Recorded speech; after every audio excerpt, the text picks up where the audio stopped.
Hi, everyone. Welcome back to another episode of Ortho Thrive. Today, we're going to talk to Ryan Williams, the VP of Sales of Ortho Select. That's the team behind DIBS AI. They're going to tell us all about the amazing things they're doing with indirect bonding, so stay tuned.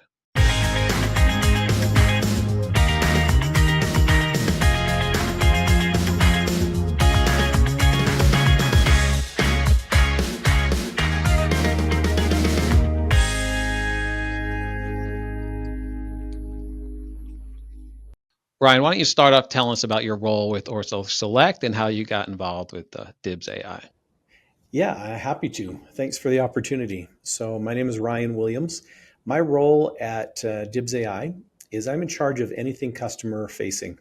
So, that includes marketing, sales, customer service, and training and onboarding that we perform. How I became involved, I don't have a background in orthodontics. My background is actually technology sales and marketing. And so, I've helped scale a couple of companies in the past. And my introduction to DIBS AI was during the pandemic, where I was a chief revenue officer of a company, and the world felt like it was collapsing around us. And as you probably remember, at least in a lot of industries, I was at the time I was in the we were selling to automotive dealerships principally, and everything closed down. Right, so it was a scary time there. So, anyways, I put out my resume in a few places, and somebody at Ortho Select, which is our company name, noticed a URL, a website on that resume, and he called his father-in-law and says, "Hey, do you know this guy from this company?" And he goes, "Yes. Why do you ask?" And he goes, "Well, he's put his resume out there. You might be interested." And he goes, "Well, stop searching. You found your guy." And so that uncle or that father-in-law was a rich uncle to the founder of Ortho Select, and that rich uncle is the one that got the angel investment together to fund the original development of DIBS AI. And so basically, one of the money men recommended me, so that's how I ended up here. Perfect. That's the best way to get one. Got a good job right Yes, there. yeah. I'll be forever grateful to Quinn Gardner. He's a great guy. He's since passed away, but yeah, great guy. Can you walk us through the story of DIBS AI? What was the founder trying to accomplish there? What problem was he trying to solve? Yes. Well, he tells the story better than I do, but I'll give it a good shot. So Stephen Gardner is the founder of Ortho Select, and Stephen was newly married, found out they're pregnant. His wife was making most of the money in the relationship at the time. She was in mortgage loans, and so they were doing well that way. They had dual incomes, and he felt like they were doing fine. Well, she gets pregnant, and suddenly they're going to go to one income. So Steve started frantically trying to figure out, well, what am I going to do? And it's time to grow up, I guess. And he had been delivering pizzas, and he had been working in an ortho lab a couple of different times, and he started thinking about that, and he goes, you know what, those study models that I was getting paid hourly for, I could crank out 20 of those in an hour, right, or whatever it was, some amazing amount. He just considered himself very, very fast at doing that. So he thought, well, I could just do that. I could do my own. So he started his own business in his basement, had his wife help. Yeah, literally in his basement. It was kind of an unfinished basement. We're in Utah, and there's a lot of basements in Utah, so it's not a dark, dreary place in Utah where rats roam or anything like that. So, but he did. He started a study model business in his basement, and eventually the HOA kicked him out because of the shipping and the everything that was coming to his house. And they found out he's running a business in his basement, and so they kicked him out. And he continued to grow the business. Eventually, it became a uh, digital study model company. Right? He's able to scan the study models. Anyways, his business model at the time was just, I can do this really, really fast, really, really consistent quality, and I can do it cheaper than anybody else. And so that was his business. Well, so he's going along doing at the peak something like 10,000 study models a month. So yeah, so he had this is a booming business, right? This is nothing, most of us would be ecstatic to have that kind of business. But then they developed the scanner technology, right? that the what became iTero, that Invisalign bought. And suddenly there's this idea of, oh goodness, nobody's going to need study models. You can just scan the patient's mouth, and it's a lot more comfortable and it's cheaper, and et cetera, et cetera. So he saw the writing on the wall and said, oh, I need to pivot this company and figure out what my next thing is. So he thought back to when he was an orthodontic lab tech, and what's the other thing in the ortho lab that everybody hated doing? Well, it was indirect bonding. And so he thought, well, everybody hates doing indirect bonding. Why can't I figure out a way to make that better and fix that? And so, famous last words, right? Oh, how hard can that be? Well, he thought, well, gosh, why don't we create a software to do all this stuff, and we'll just 3D print the trays? Should be easy.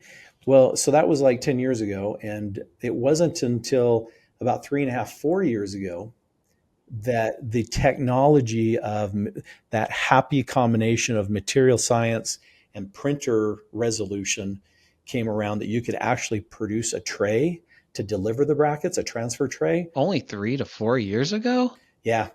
They've been around longer than that, but they were never good, right? That's the reason most doctors to this day don't do indirect bonding. I think the last stat I heard was less than 15% of doctors do indirect bonding. So yeah, so no, yeah, surprisingly. So, but the reason that's so low is because it's always been a pain, and so Steve has finally figured out a way to make this a lot less painful, and that's really what we can attribute DIBS AI's success to right now. Okay, so what makes DIBS AI different from its competitors? Yeah, so there's really 7 things, to be honest, that we consider to be our competitive advantages. And some of our competitors probably do some of these things, but you can't find all of them in a single place except for DIBS AI. So we're pretty excited about that. So I'll just see if I can remember these really quick. There's something, the idea of highly automated setups where the brackets are placed for you based on where you want the end result to be. We do all that automatically. And we use AI to do that. So our AI does not learn a doctor's habits and try and replace a doctor. AI really can't do that. The reason it can't is because it learns your bad habits as well as your good, right? You can't choose that. Anyway, so but AI can get us to a standard. And so we can highly automate taking that scan and getting it where we need it to Andrew 6 keys, for example. We can do that with AI. So that's what we've chosen to do. So highly automated is number 1. Number 2, we do things fast. So rapid turnaround time. Traditionally in indirect bonding, if you're using a third-party lab, then you're looking at 2, 3, even as far out as 6 weeks out in order to, yeah. Well, how are you going to do a younger patient 6 weeks out, right? Their teeth move to whatever tray you design won't fit exactly right, and you're sacrificing your accuracy at that point. So, yeah, you have to do it fast. Our turnaround time is 5 to 6 business days. 6 weeks would be outrageous. So we consider that a competitive advantage, only because nobody else has been able to duplicate that yet. Our trays. So the third thing I would say, the trays we use a standard material that's available on the open market. So it's not hard to print our trays, but we do have a coating that we put on them. It's called Sure Release, and that coating makes them non-stick. Because in ortho, right, you're going to put primer on the teeth, and the reason you put primer is so stuff sticks to your teeth. Well, if you put too much primer on, trays also stick to your teeth.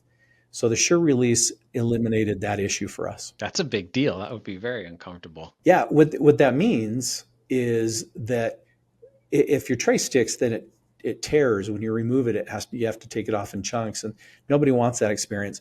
But you can't reuse your trays if they tear. And we want our trays to be reusable, because if they are, then if you have somebody with a broken bracket, let's say they come back 2 or 3 weeks later, you can take our trays and you can section and create that individual jig, pull the bracket out of your bracket inventory, boom, bada boom, you can bond that patient, which makes an emergency appointment something you can delegate as a doctor, right? So you don't have to be there for all those emergency appointments. So pretty cool. Fourth thing would be true torque expression. And this is unique. We are unaware of anybody else actually doing the math to calculate the torque, calculate the slop in the slot of the bracket. So this is interesting because oftentimes in digital orthodontics, right, you want to start with the end in mind.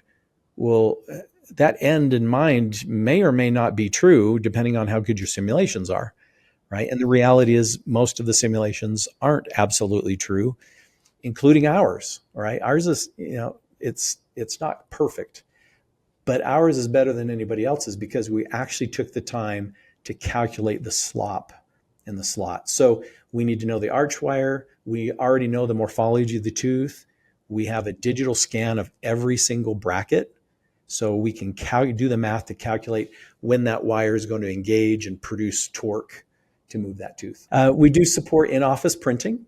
So if somebody wants to run their own lab, they can either print it in their own office or some third party down the street, whoever they prefer to do business with. That's really nice. So they can use their own printer or another third party. In fact, interestingly, we started this business thinking that everybody would prefer to print in office. But today, about 80% of our clients print through us. So most don't want the extra work of printing in office.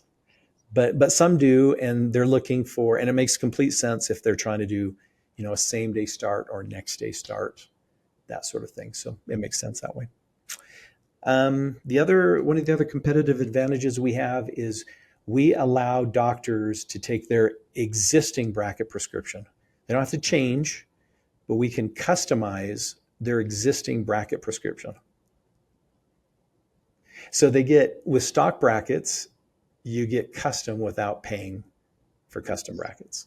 So we think this is a recent thing that we've introduced. We just introduced it a few months ago at AAO. I could see why. No one wants to change, especially if you really like a bracket. I mean, that's going to be a huge obstacle to. Why not keep my brackets, keep my price and cost low, still be custom, which means custom by definition, the reason you want to do it is you're eliminating all of this work, all of these wire bends, because the prescription is now custom to where you want that tooth to end up. So we are, I would argue that we're the low cost leader. Is there stuff that's cheaper? Yeah, but are you going to spend that much time? Is a doctor going to spend 2 hours doing a case setup to save some money?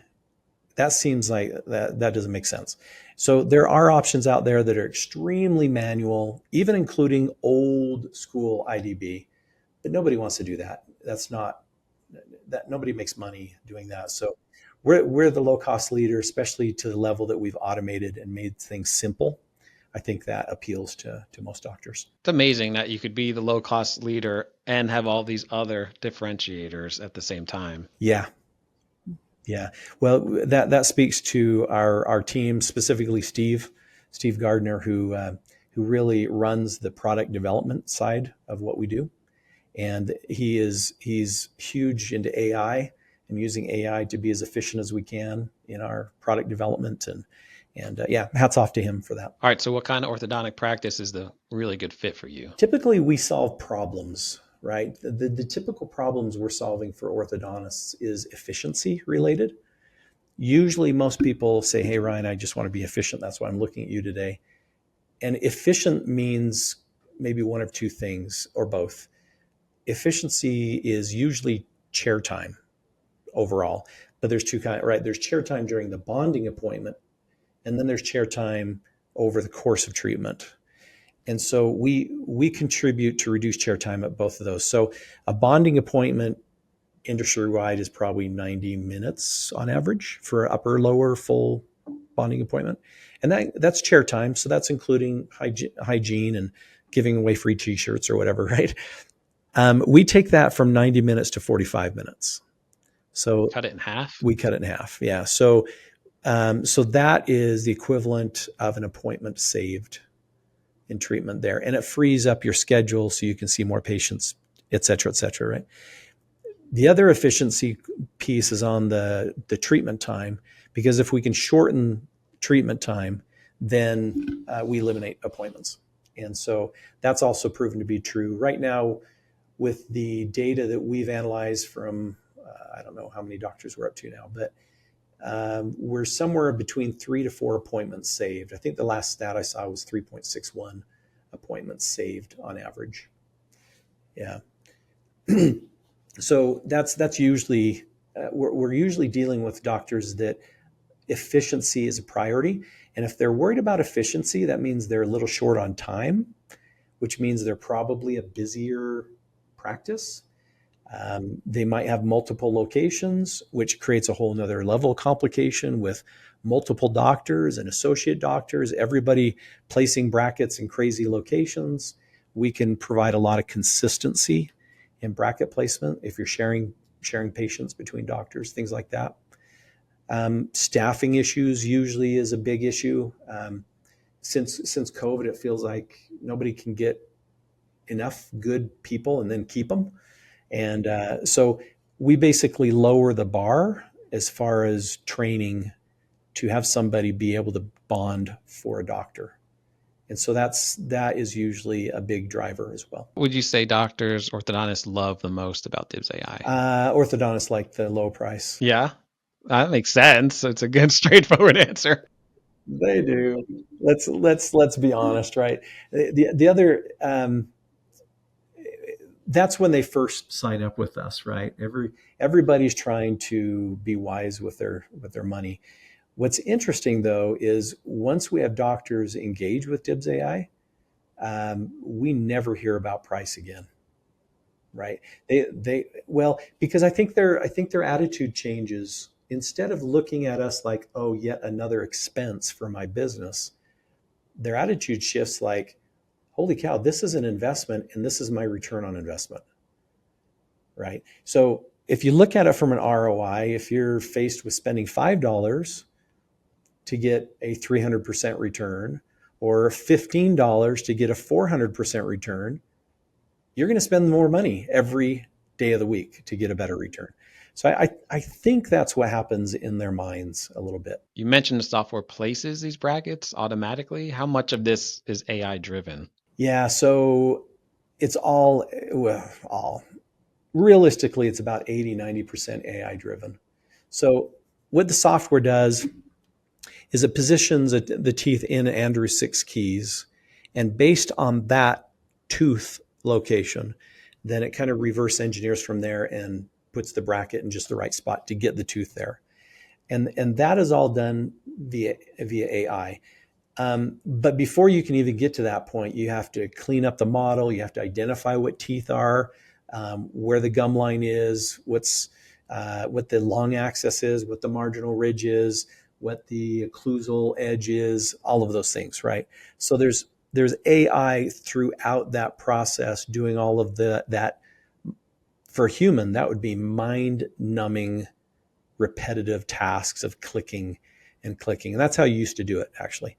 But we've eliminated all of that manual work, and then we get to the part where, oh, if this is where you want your tooth, then this is where the bracket needs to be. It's not perfect. It's probably 80-90% perfect. So we still have a human being. We have a team of people that open up each case as they come through and check them, because people's teeth can be really random, wonky, crazy, whatever the adjective is you want to choose there. But they can be so crazy that it kind of can mess with the AI, and the AI doesn't know quite what to do with it or marks it wrong. So we have humans that make sure that the quality is there before we ship it out the door. I'm glad that we have to have an expert involved in there all the time, of course. Because we've automated so much of it, though, that makes our turnaround time really fast. I think our nearest competitor, from the time you submit a case to us to when the doctor can review it, I think the fastest is like a couple, 2 or 3 days, something like that. We're a few hours.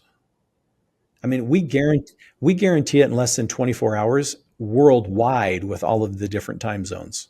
So if you're in the United States or Canada and you've submitted it and it's not, 5 o'clock in the afternoon, then you can expect to get it back in just a couple hours. I mean, that's how you should use AI. It's helping you with really annoying tasks you don't want to do yourself, and it speeds things up. That's where it's strong. That's what it's suited for. You can't expect AI to learn how to be an orthodontist.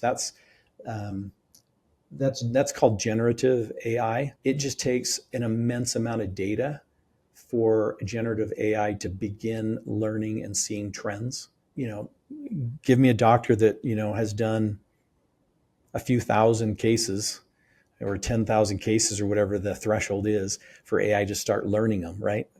Sometimes doctors think that this is going to replace them or do their job for them, and that's not realistic.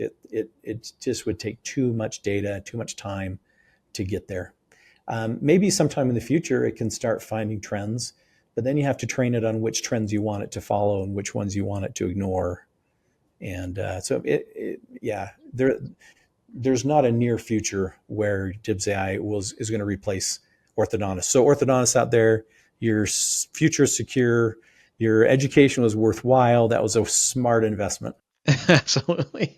I always joke, I wish I didn't even know about orthodontists when I was going to college. I would be one right now. Yeah. Hey, how come I didn't know it was such a good idea?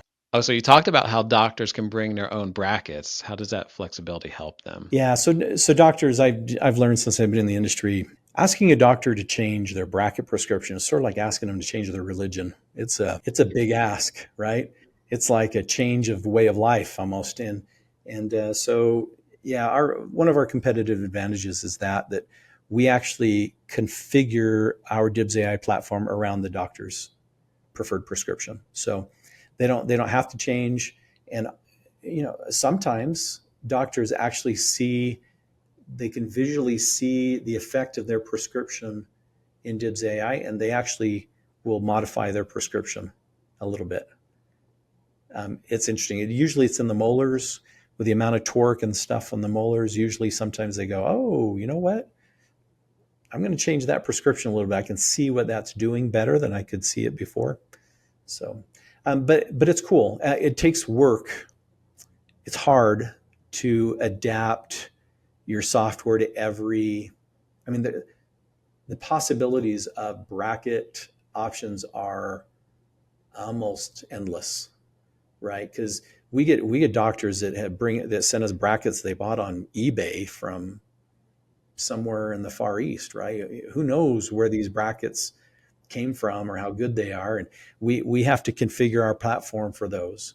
And then then you have Ormco brackets, which have a very unique prescription to them, a very unique wire system to them, and so all those nuances we have to program around and anticipate.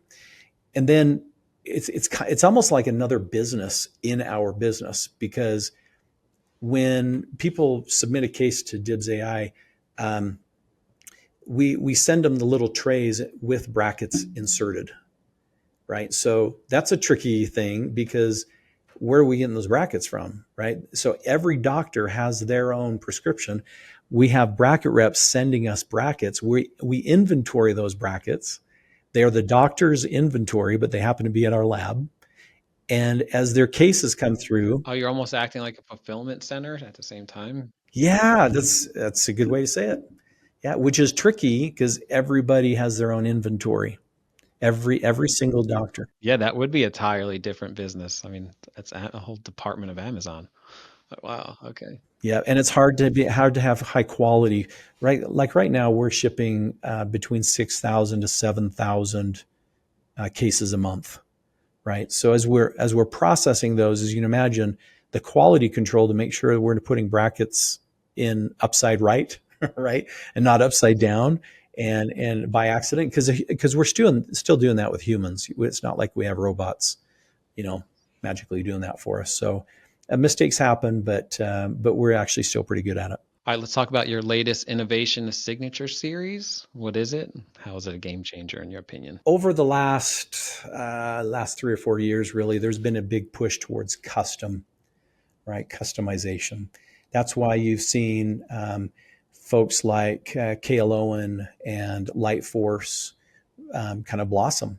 is because they're offering this idea of custom brackets. And so with our business model, though, we work well with all brackets, including KLO, for example. But what if you're an American Orthodontics office, you prefer AO, you have a great relationship with them, and they do a good job.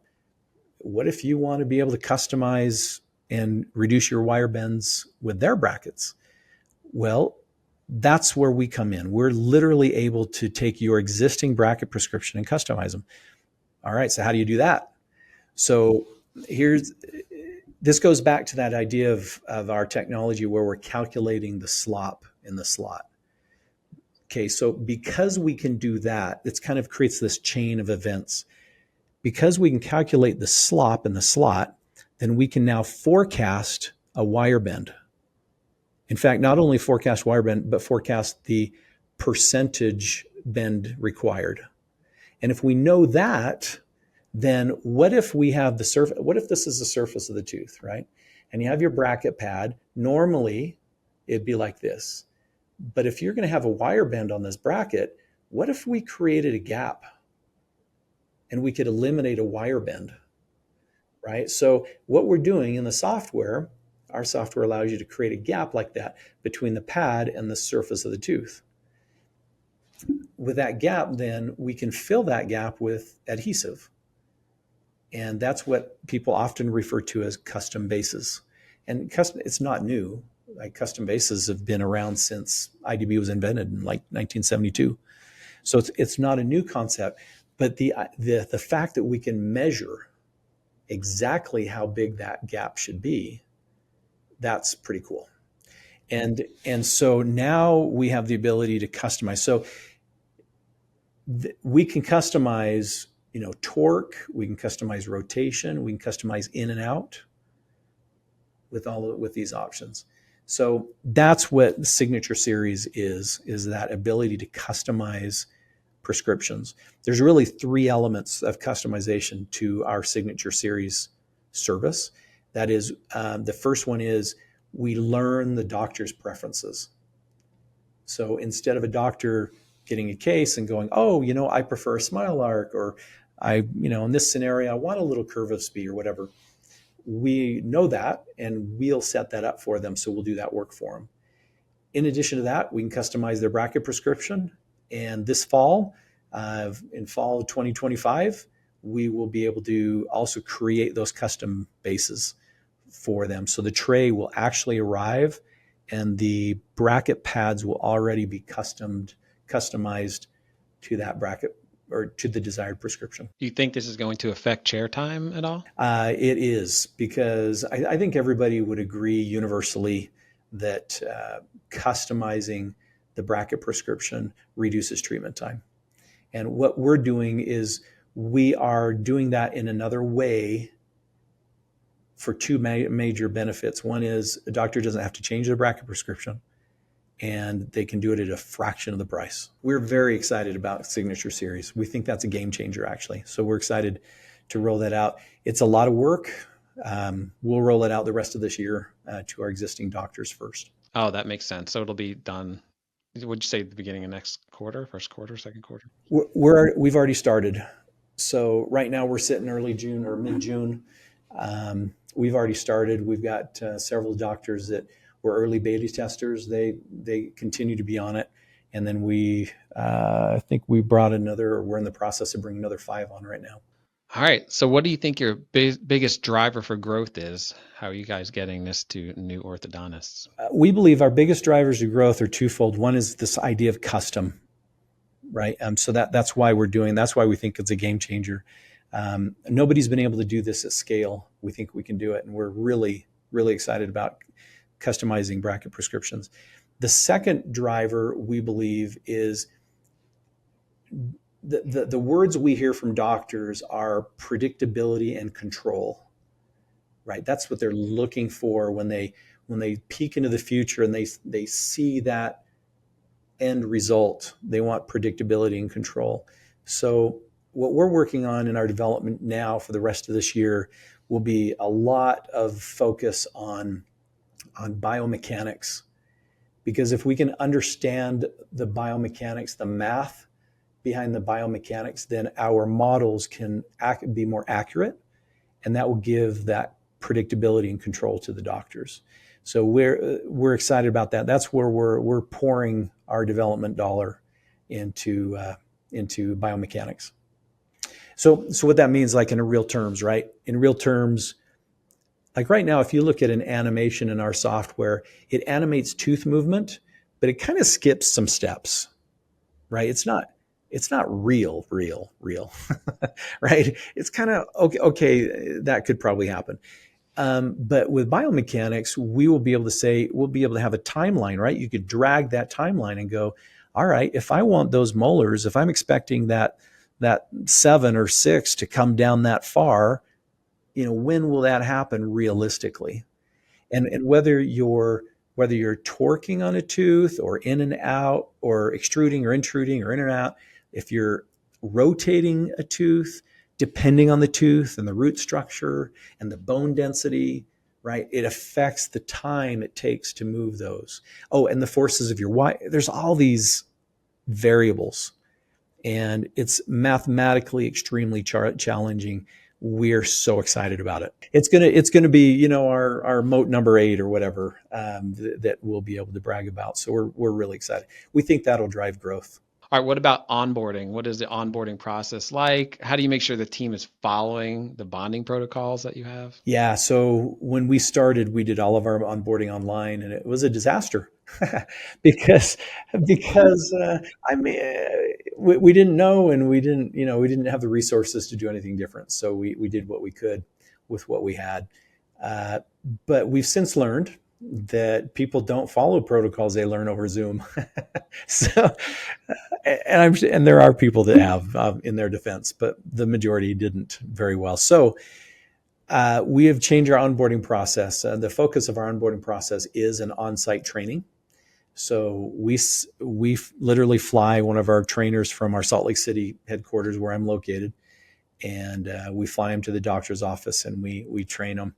So what that looks like during the on-site training is we usually take about 3 hours of training. We review the bonding protocols. Obviously, the bonding protocols are pretty relevant to any other bondings you're doing too, including direct bonding. So it's a little bit of a refresher there, but you'd be amazed how many people are all over the chart, all over the board on what protocols they follow for bonding. Are there any like really common mistakes you see over and over again? I can't speak to common ones. I can speak to the outliers because I hear about the outliers. like we have offices where they're not pumicing, and there's other approaches to that, but they're not pumicing at all. They're just skipping that step entirely. We had a couple that weren't priming, and you got to wonder what was the thought process there.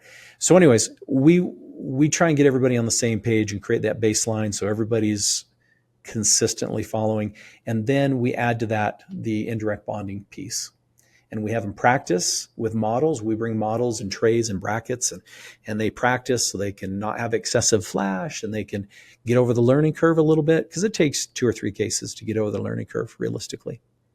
And then we have something to eat, break for lunch, and then we come back and we bond patients in the afternoon following the protocols we learned that morning. Oh, you have patients to bond? Yeah.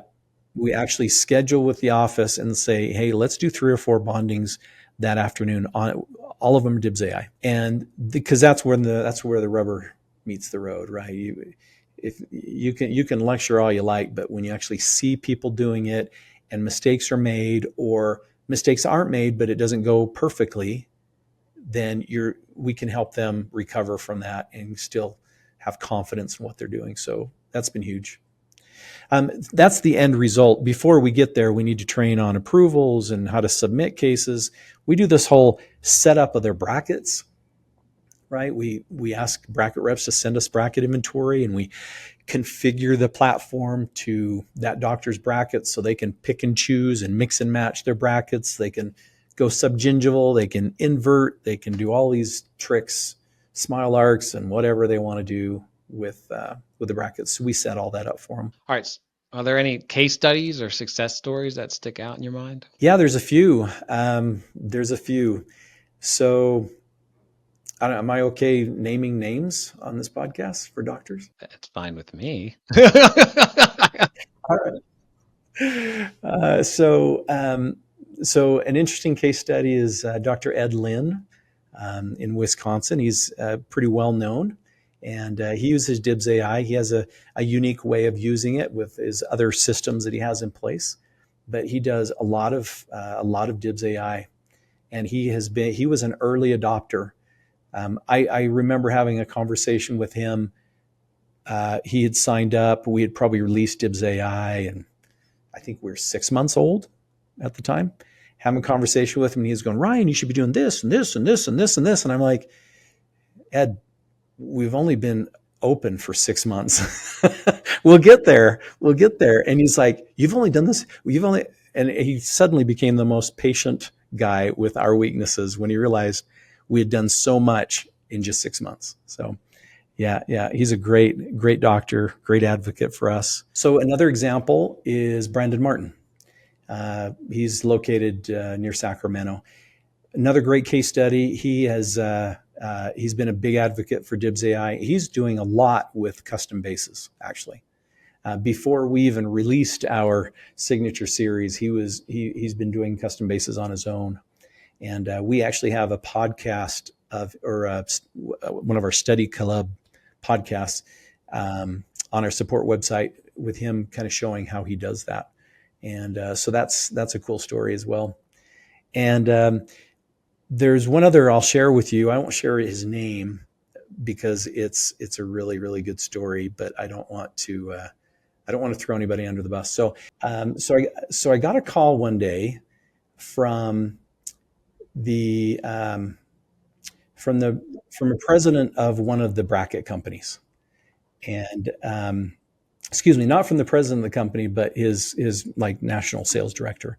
And he was telling a story about the president going to visit a doctor of ours. And as the story goes, he went to visit him. He's a pretty high volume doctor, and he's visiting him. And the doctor tells him, "You know what? The combination of your brackets with DIBS AI has changed my practice."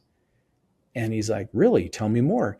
And he proceeded to tell him how DIBS AI has allowed him to delegate and become more efficient, and he's got some of his life back, and he's making more money, and he doesn't have the staffing issue, blah blah blah. Right? So he's talking about all these benefits, and then he shares a story about how his aligner company, the president of the aligner company, came to visit this doctor because they noticed a decrease in the amount of liners he was ordering.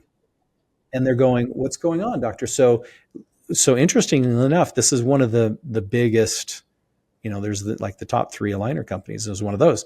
And the president comes to the office and goes, "Tell me more." He's learning what's happening.